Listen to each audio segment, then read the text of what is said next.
Welcome to Chinras கையளவு சமையல். இன்னைக்கு நம்ம பார்க்க போகிறது ஒரு டிஃப்ரெண்ட் எண்ணெய் கத்திரிக்காய்.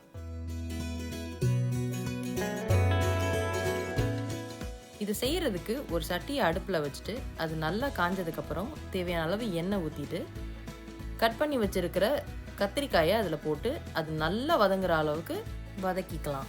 இப்போ இதை நம்ம தனியாக எடுத்து வைக்காமல் இப்போ இதில் இன்னும் கொஞ்சம் எண்ணெய் சேர்த்துட்டு அதில் கொஞ்சம் வெந்தயம் சீரகம் சேர்த்து அது பொரிஞ்சதும் மசாலாவை ஆட் பண்ணிடலாம். கொஞ்சம் மஞ்சத்தூள், கொஞ்சம் குழம்பு மிளகாய்த்தூள், கொஞ்சம் வெறும் மிளகாய்த்தூள் சேர்த்து நல்லா கிண்டி விட்டுடலாம்.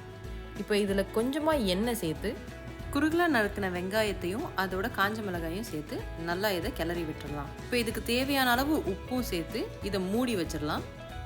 இது ஓரளவு நல்லா வெந்ததுக்கப்புறம் இதில் கொஞ்சம் தக்காளியும் சேர்த்து அந்த தக்காளி வதங்குற வரைக்கும் அதை மூடி வேக வச்சிடலாம். தக்காளி நல்லா வெந்ததுக்கப்புறம் இதில் புளி தண்ணியை ஊற்றிட்டு தேவையான அளவுக்கு தண்ணி ஊற்றி இதோட கன்சிஸ்டன்சியும் அட்ஜஸ்ட் பண்ணிவிட்டு இதை நல்லா ஒரு கொதி மட்டும் வர வரைக்கும் விட்டுறலாம். அவ்வளோதாங்க, ஒரு டிஃப்ரெண்ட்டான ஸ்டைலில் எண்ணெய் கத்திரிக்காய் ரெடி. இப்போ இது சூடான சோறோட கலந்து சாப்பிட்டிங்கன்னா ரொம்ப அருமையாக இருக்கும்.